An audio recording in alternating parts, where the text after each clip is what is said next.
Hello guys, welcome to my another mini vlog. আৰু এতিয়া মই কলেজলৈ বুলি ওলালো আৰু পোনপ্ৰথমতে মোৰ কম্পিউটাৰ দোকানত এটা কাম আছিল, গতিকে মই মোৰ কামটো কৰি ললো। তাৰ পাছতে আহি মই ইয়াৰ ডিপাৰ্টমেণ্ট পালো।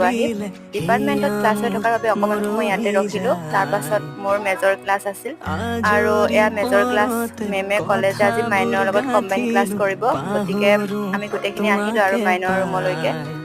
আৰু ইয়াতে আমাৰ ক্লাছটো কৰি হৈ গ'ল। ক্লাছ কৰিলে আমি গোটেইকেইজনী কেণ্টিনলৈ বুলি ওলালো আৰু ইয়াৰ কেণ্টিন আহি পালো।